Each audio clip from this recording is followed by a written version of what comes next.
Namaste, and welcome to the first of a few videos, possibly on the text of my Instagram post. I've decided to do a few short videos on the topics of my posts because of, well, first of all, the positive responses that I received on the interview I did with Rajesh Latkar a while ago. I posted that on my Instagram account, and a few people asked me to do more little videos like this, even though that wasn't little, that was an hour.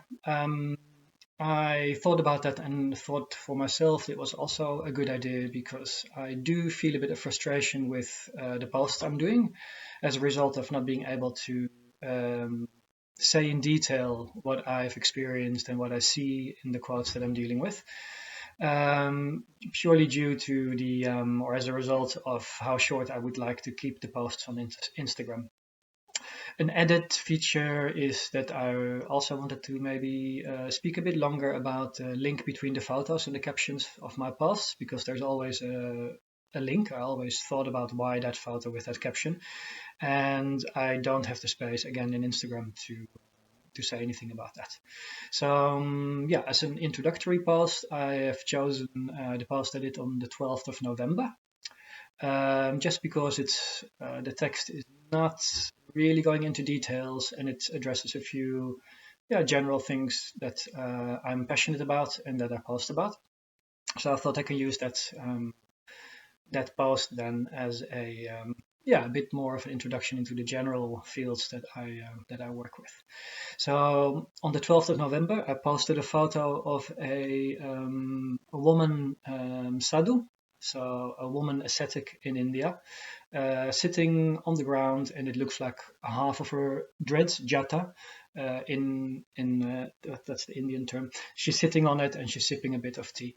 So in essence, not a very special photo, but I used it in my post to point out the link with Yalama, the goddess Yalama, who is important to me myself, and the concept of what Shakti is in Hinduism, and hence what Shakti, or the feminine essence of creation, is in Kabbalah. So just as a background, the post reads. The post of 12 November reads, in Kabbalah, Shakti's main cognomen are mother and Bina, the Hebrew word for understanding, although all of existence is understood to be feminine. In Hinduism, Shakti is likewise the personification of the life energy. My personal first real initiation into the Hindu world of Shakti was through the deity Yalama, and out of gratitude, I decided at her temple to traditionally let my hair turn into jata, dreadlocks, for a specific number of years. Most of the devotees that respond to this summon of Yalama are women, and they typically let their jata grow into only one big strain. So that's the caption of the post of the 12th of November. I'd like to start with Yalama here. So my own knowledge of Hinduism, Hindu mysticism, and Hindu mythology is purely first-hand experiences.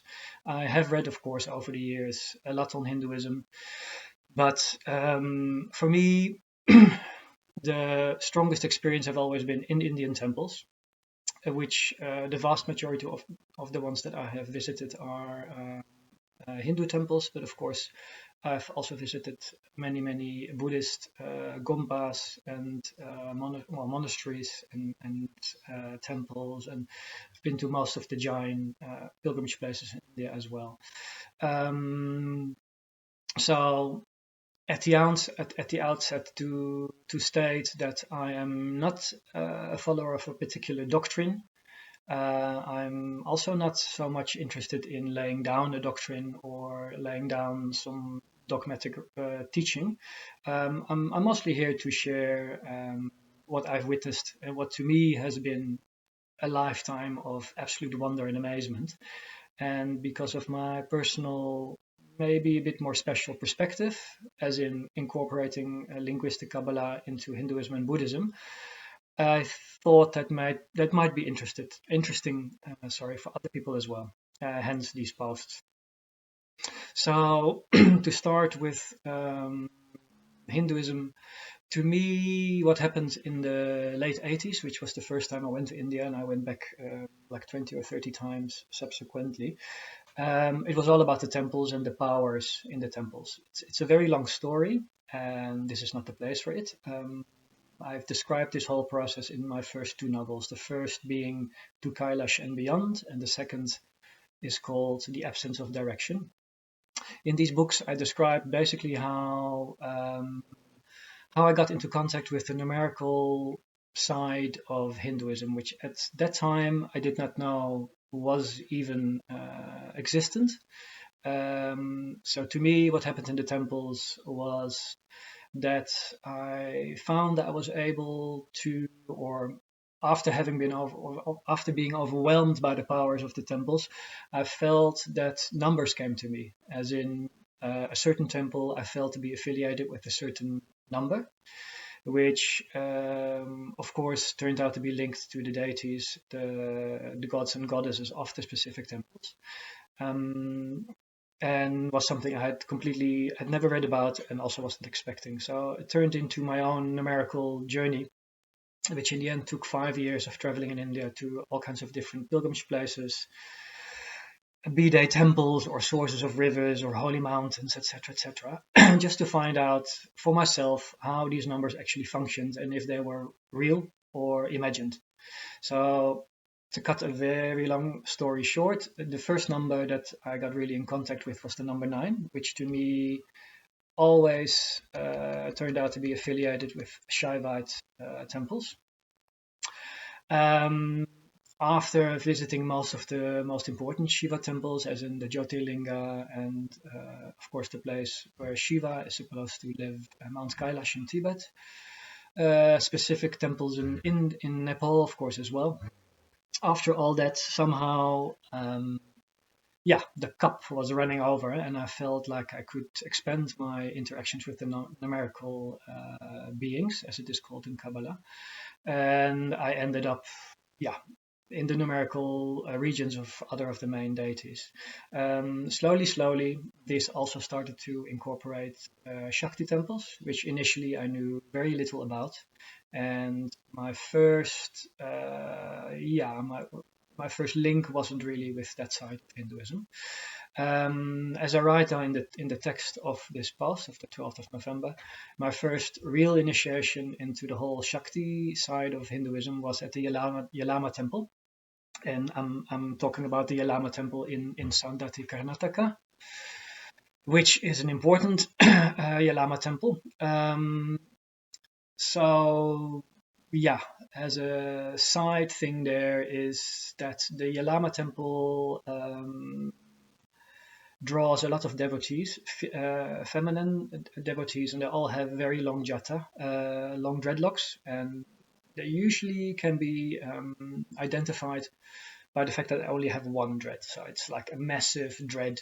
Around Saundatti, other temples like the Mukambika temple in Kollur, even as far as the Udupi temple, more at the coast, this whole region of Karnataka, you'll encounter sadhvis like this, which to me signified some strong connection with Shiva.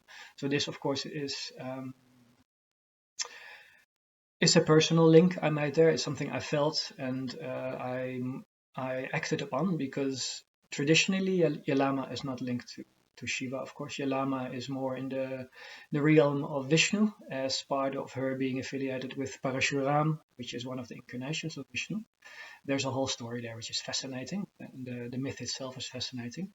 So she's more, in the field of the Vaishnavite community, even though Yelama as a deity, as a goddess, predated Hinduism. Yelama, as many other village goddesses, was already known to the Adivasi community, so the original communities of India, Dravidian culture I'm talking about specifically. So in Dravidian culture, Yelama was more known as Renuka, and as such one of the 7 sisters, which is a whole topic, about which one of my short stories is written. Whatever Happened to the 7 Sisters, one of my short stories my short story compilation, From the Heart. Anyways, to me, Yalama felt strong. I had very interesting experiences there, and like I said, it opened the door to the experiencing of the Shakti, the powers of Shakti. After Yalama, as a result of the experiences I had there, I started visiting other Shakti temples, and I came to the personal conclusion that the number affiliated with Shakti in general is 5, and the color is red. As said, I did not know of any numerical philosophy being present in Hinduism, and yeah, I still don't really know a lot about it. I do know that the number of letters of the Sanskrit alphabet is connected to the number of Shakti temples, out of which the 18, the Mahashakti temples, are the most important, all affiliated with body parts. Sati. But this is again a whole different story. So yeah, the number 5 and the color red. Remember.